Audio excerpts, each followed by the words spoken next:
Just wanna be with you. Just wanna be with you. Giving to your local church should be easy, and with Tithely, it is. Just download the app and securely register your credit or debit card. You're done.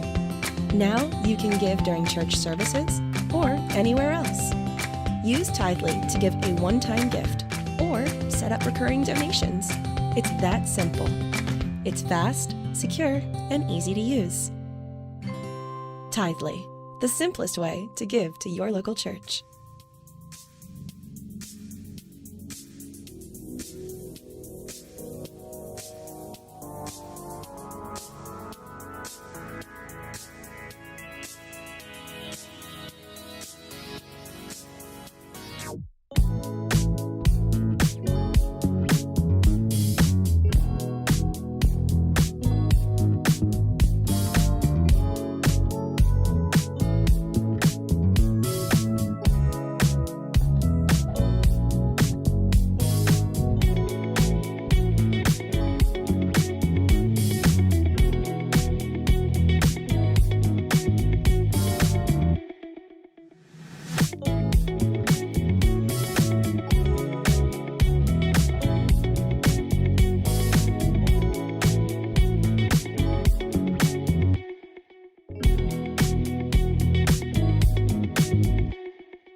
Hi, welcome to Newsoul Ribera Church Online. I'm Jackie, and I'm so glad that you joined us today. I hope that you and your family had a great Thanksgiving. I always look forward to Thanksgiving every year because we get to gather with our family and loved ones and show gratitude for what God has done for us. Let us know how your Thanksgiving was in the chat. Also, are you already preparing for Christmas? Let us know if you already have your Christmas tree up in the chat. Are you ready for service? We have some amazing things prepared for you today, and I know God has a specific word for you. Pastor Steve is going to continue his series talking to us about how to repair and renovate the relationships in our lives.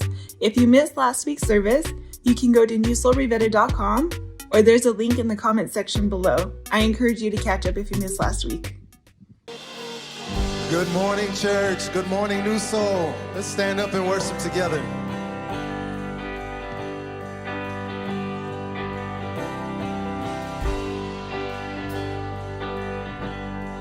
But it couldn't fill me. Man's empty praise and treasures that fade are never enough. Came along, then you came along and put me back together. And every desire is now satisfied right here in your love. There's nothing. Oh, there's nothing better than you. Oh, there's nothing better than you. Oh,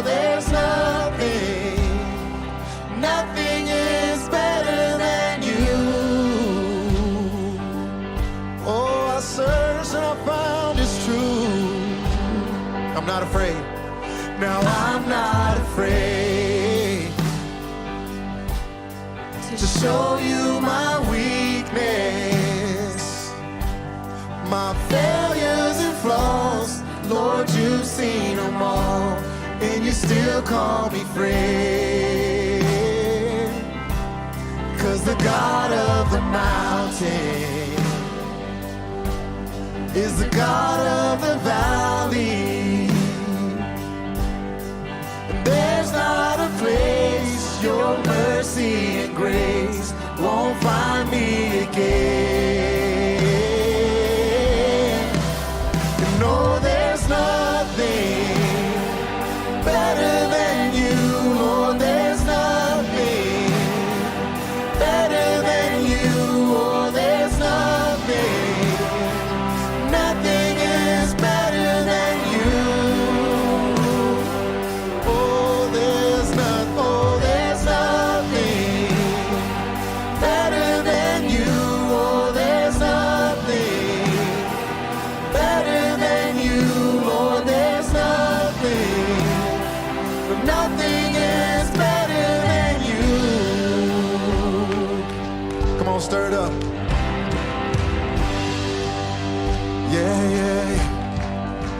Morning to dancing. You turn mourning to dancing. You give beauty for ashes. You turn shame into glory. And you're the only one who can.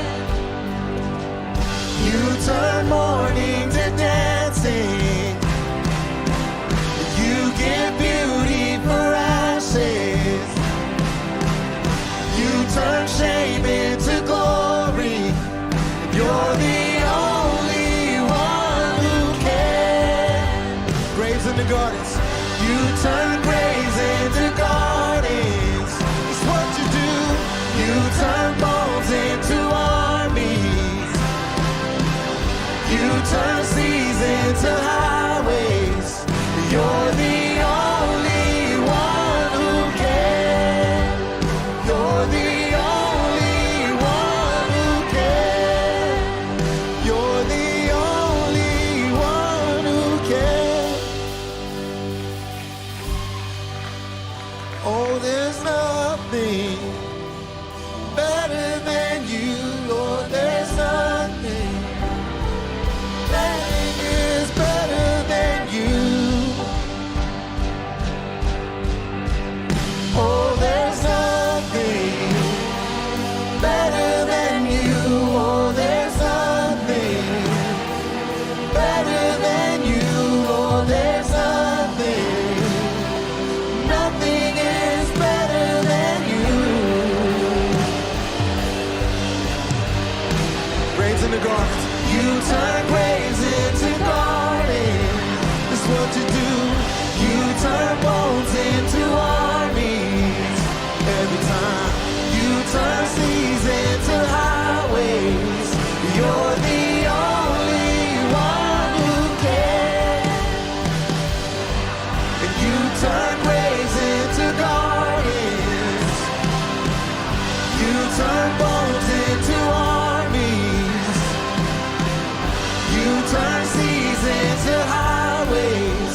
And you're the only one who can. You're the only one. You're the only one who can. You're the only one. You're the only one who can.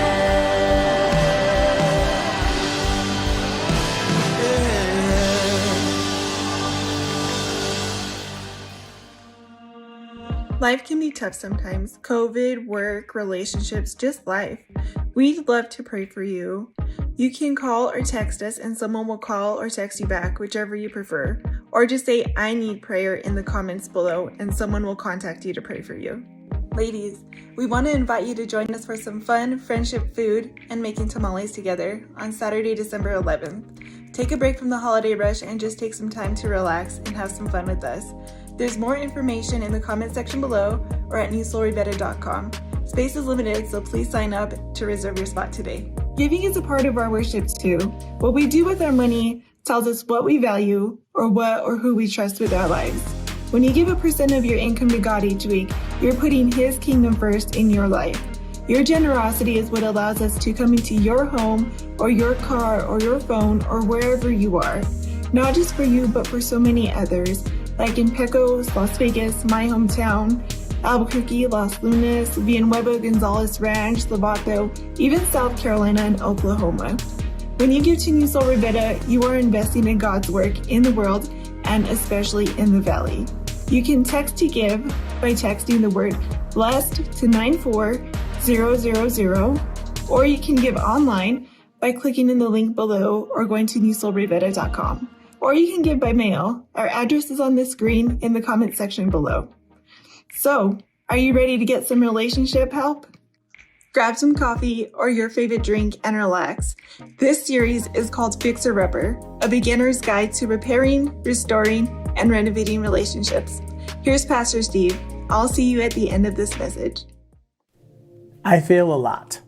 I'm a creative and a dreamer, which means I tend to take big risks and I fail all the time. And I talk my ideas out and it helps me refine those ideas, which means what starts out looking like a really great idea, after about a minute or two of talking it through, it sounds like a terrible idea. I'm married to someone who's the opposite of me. She is right a lot. And maybe some of you are around people like this. So I've learned that if we have a disagreement, I'm to blame a lot, even if I don't figure out how right away. It takes me a minute. Sometimes when I can't figure out how I'm wrong, Renee will, throughout a discussion, I'll kind of figure out, oh, I know how I'm wrong. And sometimes I think, even if I can't figure it out, I think to myself, well, if I hadn't asked you to marry me in the first place, this would have never happened. And what this means for all of us today is, given enough time, we can all find a small way in which the conflict we're having with someone else is partially our fault. It's kind of like the pie many of us had this week. If this whole pie is all the fault that's available for the breakdown of the relationships, we'll call it the blame pie. Then at least even a tiny little slice of that pie just might belong to us. It could be that there was something that happened years ago or months ago, or maybe even recently as yesterday or today. Whenever there is relational conflict, someone is to blame. And here's what I know about you. It's never your fault. You are never, or maybe only rarely, to blame. You're mature. You see the big picture. You're easy to get along with. You're reasonable. But if you've been tracking with us in the last few weeks in this series, and if your goal is to get back to, not get back at the other person you're having conflict with, then maybe, just maybe, you need to have a little more pie, a bigger slice of the blame pie. So today, we're in part 3 of a 4-part series that's entitled Fixer Upper, a beginner's guide to repairing, restoring, and renovating broken relationships. And we've learned that we as humans, we're pretty good at starting relationships, but we struggle with broken relationships and putting them back together. And when our relationships aren't going the way we want, or they start going off the rail, we learn that we tend to use the C4 relationship management method, because all of us love it when the people in our lives try to handle or manage us, right? Wrong. None of us like being managed or controlled by loved ones. So quick pop quiz to check how well you remember what we've learned so far. The C4 relationship management method tools are: A, convince others with good information; B, convict others with guilt and shame; C, coerce others with investigation and surveillance; D, control others by shutting down and withdrawing our support; Or E, all of the above? Well, we've learned that none of these management tools ever work. And when we use them in our broken relationships, we manage to make things worse. So if you got letter E, if you said letter E, all of the above, you're correct. They don't work on us and they don't work on others, but that doesn't keep us from trying to use them over and over again. When the C4 relationship management tools don't work, we get frustrated. We're frustrated because we're shut out, so we just shut down. We feel locked out, so we just lock down. Or maybe you do the opposite, which I tend to do a lot of the times, and I say more until I've said too much, because nothing you've tried is working. And when that happens, we tend to make one of these three excuses. The first one's insidious because it's tricky. I don't care. Have you ever said this? I don't care. I don't care anyway. When a relationship is breaking down or is shattered, and instead of trying to repair or restore the relationship, you hear yourself saying, I don't care. Pay attention to that. When you start thinking, I don't even care anymore, pay close attention to that. Because I don't care equals I actually care deeply. For example, in the last month, how much have you thought about Fruit Loops all having the same flavor no matter what color they are? Or the ingredients in a hot dog? Or the fact that bleach expires? Or how cold rubber bands last longer? Or how chalk is edible? Do you know why you haven't thought about any of these things? That's right. Because you don't care about them. They don't matter to you. But when it comes to broken relationships, when we say, I don't care, is it possible that we actually mean, I actually care deeply, but I feel powerless to do anything about this? But I wish that I could. The reason this is so destructive is when that you decide that the reason you aren't trying to restore the relationship is that you just don't care. You become unhealthy because you begin to disconnect from that person or those people, and you take all that negative energy, all that anger and pain and disappointment and hurt, and you take it with you into the rest of your life, and you bring it with you into your next relationship and into your other relationships. And what's even worse, your share of the blame pie might be tiny, but you take that relational tension with you into your other relationships, and it sets you up for history to repeat itself in your life. The second excuse we make when we don't think we can make the relationship better is, I already tried.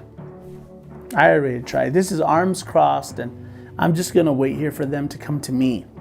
This is a problem because, like we talked about earlier in this series, the goal in trying to repair, restore, or renovate a relationship is no regrets. The goal isn't to reconcile the relationship because you can't control all the parts, namely the other person. It's not like a broken plate or a shattered iPhone that you can just replace the parts or glue it together.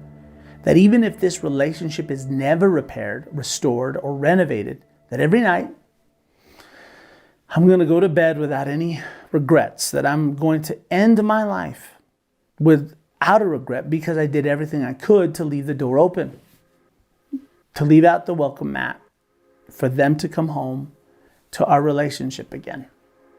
That I removed every obstacle between us, that I didn't just cross my arms and wait for them, but instead I leaned in towards them. It's an attitude of our minds and a direction of our hearts. If you're just joining us in this series, we've learned that in order to repair, restore, and renovate broken relationships, there are 4 decisions we need to make. The first one is, I'm going to get back to, not get back at, and that you've taken retribution, revenge, and payback off the table. that you're going to pursue and not punish. When you make the excuse, I've already tried, you are undeciding the first decision to get back to, not get back at. The third excuse we make is, it wasn't my fault. This is usually where our internal narrative, the story we tell ourselves of why we don't talk to that person anymore and why we're not in each other's lives anymore, that it's basically not your fault, that it's all on them. That's where it ends, isn't it? It wasn't my fault. And that may be true, but if you've been with us in this series, that's really not the point, because repair begins with us, regardless of who initiated the fuss. And it's not just cute. Listen carefully. The healthiest and the most mature person in the conflict and in the relationship should go first in trying to repair the relationship. Why? Because they are the most mature and the healthiest. And you're the healthy and mature one in the conflict, aren't you? The other person is the one with issues, right? They're the ones with the problem, aren't they? Not you. You would never. Not like them. So you should be the one to initiate the repair and the restoration and the renovation of that relationship, right? I know that the only kinds of people who are watching right now and listening right now and who gather with us every week are the mature and the healthiest.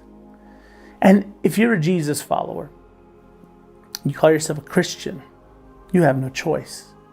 Because at the core of your faith is a story of God who gave his only son to die for you while you were still a sinner, while you were running away. He so loved the world that he moved in your direction. He didn't wait. He made the first move. And the main rule, the commandment that Jesus' followers follow is, I will do for others what God in Jesus has done for me. And to help us do this, Jesus asks a disturbing and invasive and irritating question. It's almost like he knows what he did or she said or what they're doing. And after he hears your story of why your relationship has broken apart, even if you're an atheist or agnostic or have walked away from faith, Jesus asks this question. He says, why do you look at the speck of sawdust in your brother's eye and pay no attention to the plank in your eye? Why are you so focused on that itty bitty thing that she did or that he said that you can do nothing about, instead of focusing on this huge thing you're doing that you can do something about? So let's look at some possible responses that we might have to Jesus' question. Well, Jesus, there isn't really a speck in their eye. It's not a speck. It's bigger than that. Or there isn't a plank in my eye, Jesus. I don't know if you realize this or what your vantage point is, but there's no plank in my eye. I see it clearly. Or C, Jesus, you're confused and you've reversed it. Or D, because I'm an expert in seeing the flaws in others and I need help seeing the flaws in myself. Well, obviously the answer is C. Jesus is confused and reversed it. Duh. I mean, I know I'm talking to Jesus, so I know I'm not perfect, but I was there for this. I have it on video. I have witnesses. The evidence is overwhelming. I see clearly what is going on, Jesus. My vision and my perspective is accurate, and clearly it wasn't my fault. And if they will ever see as clearly as I see, they will see it is clearly their fault. And hey, I'm around when they want to come and talk to me about it. Actually, if you said D, you're right. Okay, so maybe you say, okay, Jesus, are we done here? I think I get the point. He says, no, we're not done. I've got a second question for you. How can you say to your sister, let me take the speck out of your eye, when all the time there's a plank in your own eye? How can you say to your daughter, your aunt, your boss, your spouse, that person you're having conflict with, would you just shut up and listen to me? Just sit down and see this situation the way I do. Allow me to correct you. Let me fix you. You're insecure. You're broken. You're relationally immature. And Jesus is saying, do you see this conflict clearly? Really? Are you sure? Jesus is saying, you're not wrong. You just have things out of order. You don't see things as clearly as you think you do because you have more work to do. The phrase here, all the time, is one Greek word that could be said another way here. Let me take the speck out of your eye when, mira nomás, there is a plank in your own eye. Or, let me take the speck out of your eye when, check it, there's a plank in your own eye. I think Jesus smiles as he says what follows. He says, you hypocrite, come on now. You're fronting, you're playing, you're a faker, you're an actor, you're a pretender, you're busted. So we might say to Jesus, okay, so what you're saying here is that I have my issues and they have their issues. So the point of your questions is really, Jesus, you're telling me I should just mind my own business. Got it. Message received. And Jesus would say, no, this isn't a lesson in minding your own business. This is a lesson in reconciliation, in repairing, restoring, and renovating broken relationships. Jesus' point is that you should start with your own business, but it doesn't end there. Listen carefully to Jesus. He says, you hypocrite, first. See, if there's a first, there must be a second and maybe a third. He says, first take the plank out of your own eye. Before you fix them and correct them and get them to see things your way, before you talk to other people about changing them, first take the plank out of your own eye. You're getting things out of order, which makes sense because what happened was horrible. What they did and what they're doing is so painful. I get that. But before we get to fixing them, we've got to begin with you. You need to identify your slice of the blame pie. Some of you are thinking, I know where that blame pie belongs. Right in their face. Some of you can't see your slice of the blame pie. So I want to challenge you today, right now, to pray this prayer from your heart. Sincerely and honestly. Say, Heavenly Father, please show me my part of this conflict and where I am to blame. And if you don't believe God answers prayer, pray that one sincerely and honestly and see what happens. Maybe you're thinking, but what I did was just a reaction to what they did. So Jesus would say, start right there. But what I did was so tiny. Start right there. Just pray, Father, show me what I could have done differently. I want to deal with myself right, because that's the only person I can do anything about. If things change on their end, great. But Father, I want things right between you and I. So show me my slice of the pie. So then Jesus makes a promise to anyone who will take his words seriously, to put them into practice and to follow him.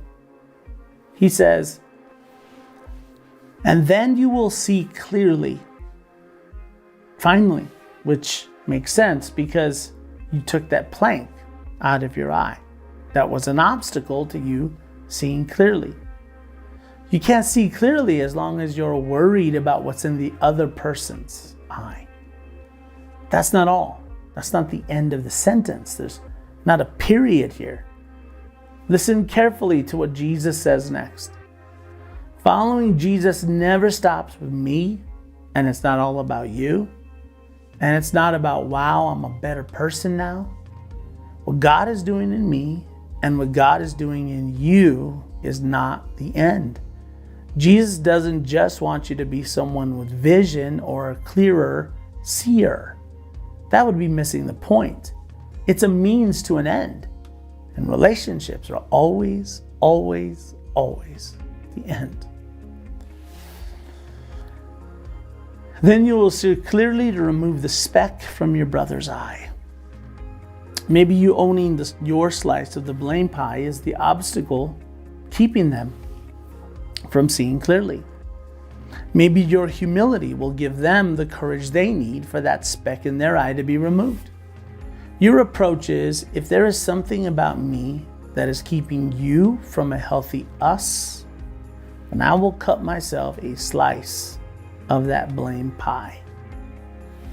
And this is hard, really hard, because within you and within me is a chunk of self-righteousness. That part of us that is convinced that we are right, that your perspective is the right one because you said so. And you are so certain that you are right. You know what kinds of people Jesus was hardest on when he was here on earth? Not gay people, not people who were drunk all the time, not child molesters, not even murderers and rapists. Jesus' harshest words were towards the Pharisees, the religious moralists and teachers of Scripture. It wasn't because they were dumb. They were smart and educated. They pursued knowledge and truth. It wasn't that they weren't trying. They sacrificed and were self-disciplined and they prayed. But they were so self-righteous. They were so sure of themselves. They spent all their time pointing out all the specks in everyone else's eyes, that they never addressed the logs in their eyes. They thought they were better than everyone else. When it comes to repairing, restoring, and renovating broken relationships, self-righteousness gets in the way. But self-awareness paves the way forward. So if you're going to repair the broken relationships in your life, you have to at least make 4 decisions. The first one we learned last week, that I will get back to, not get back at. The second, what we learned today, is I will own my slice of the blame pie. Not so that I can be a better person or that my conscience is clear, but because I want to see clearly so I can get back to them.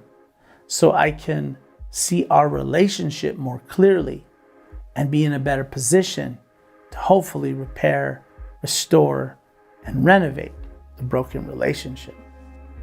As we close today, I want to share something the Apostle Paul wrote in a letter. He said, if it is possible. This means that sometimes it's not possible. As far as it depends on you, your slice of the blame pie might be tiny, but you've owned it. And you're doing all you can to remove any obstacle to a healthy relationship. He says, live at peace with everyone. Everyone. This means that reconciliation always begins in the mirror. The more traumatic the conflict, though, the bigger the impact on your finances, your access to your children or grandchildren. Maybe you lost your house or your job as a consequence. Maybe there's health consequences now. Those things are so painful that it's harder to take your eyes off that other person and to look into the mirror. This is not easy. It's much easier to focus on the other person. So when you pray, Heavenly Father, this feels insulting to even pray this. But if there's any part of the blame pie that belongs to me, I will own it. Please show it to me. And when you do that, it may be the beginning of freedom for you. You can't do anything about them. You've already tried, right? When you begin doing what you wish the other person was doing, you are following Jesus. Some of you might be thinking, I wish Saul was watching this, or I wish Esther was here for this. We're always convinced that it's all about the other person, but if we aren't willing to do what we're convinced they should do, what does that make us? Then Jesus was right. That makes us hypocrites. But if you're willing to go first and own your slice of the blame pie, you might need to write a letter, send a text, make a phone call, invite someone to coffee or lunch. Some of you have been on the other side of this when someone else went first, and their humility was the key that unlocked the door of your heart in a way that you couldn't unlock on your own. And by them humbling themselves and going first, it gave you the courage that you needed to admit your own fault and make things right. It might be hard for you to imagine this, but this happens all the time. Maybe that other person knows that most of the blame pie is theirs. They know that they're at fault. They feel this guilt and shame, but they don't know quite what to do with it. Just like no one teaches us how to repair broken relationships, no one teaches us what to do with guilt and shame, right? But even if nothing changes on their end, this is what it looks like to follow Jesus. I've learned that the more aware I am of what God has yet to do in me, the less aware I am by what He has yet to do in the people around me. So, today, are you weary from carrying heavy relationship burdens today? Is it keeping you up at night? Do you keep rehearsing it over and over and over again in your mind?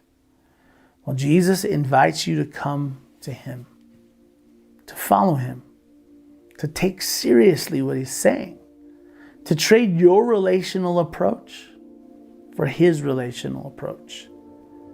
He says that He is gentle and humble of heart.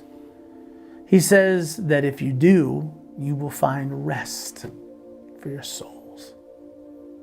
So, we've covered 2 of the 4 decisions so far. I will get back to, not get back at, and I will own my slice of the blame pie.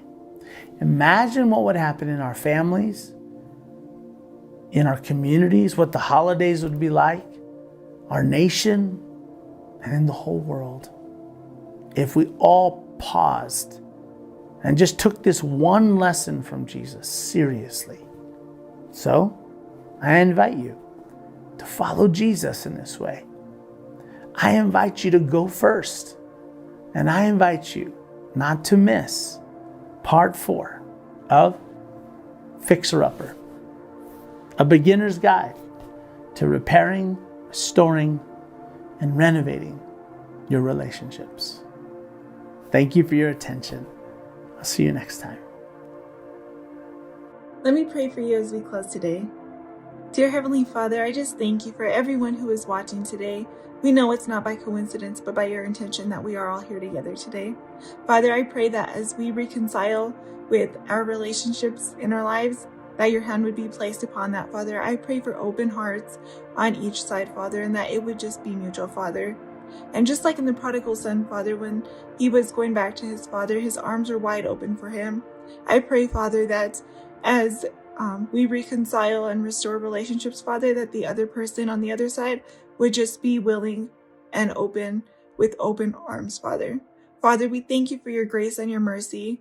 And I pray that your love and your joy and your peace would just flow through each person watching today, Father. Thank you for joining us. We hope that you have a great and blessed week, and we hope to see you back with us next week. God bless you. We worship you, Lord.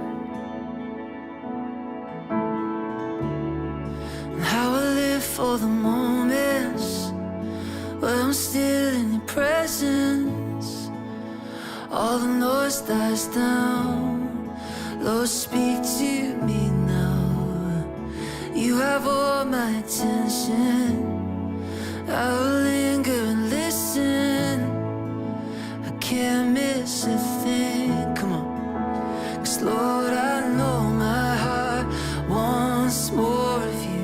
My heart wants something new, so I surrender all. 'Cause all I want is to live within your love, be undone by who you are. My desire is to know you deeper. Lord, I will open up again, throw my fears into the wind. I am desperate for a touch of heaven. Whoa, whoa, whoa, whoa. You're the fire in the morning, you're the cool in the evening, the breath in my soul, you're the life in my bones. And there is no hesitation in your love and affection. It's the sweetest of all. My heart wants more of you. My heart wants something new, so I surrender all. 'Cause all I want is to live within your love, be undone by who you are. My desire is to know you deeper. Lord, I will open up again, throw my fears into the wind. I am desperate for a touch of heaven. Whoa, whoa, whoa.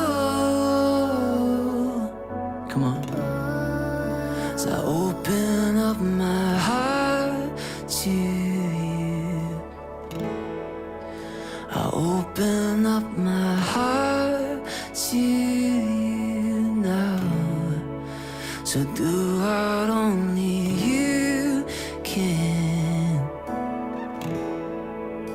Jesus, have your way in me now. I open up my heart to you.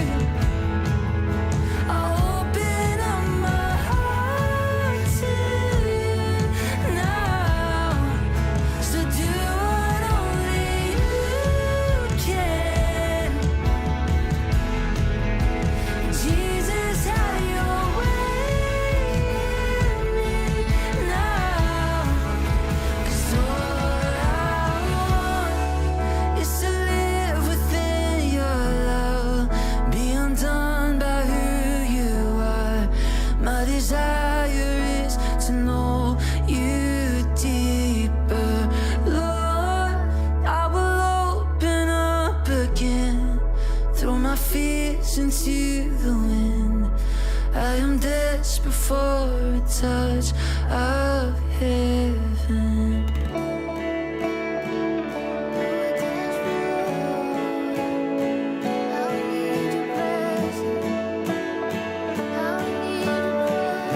Come on, wherever you are, would you begin to lean in? Doesn't matter if you're in your home, the presence of God is with you. So come on, can we sing together? Come on. 'Cause death could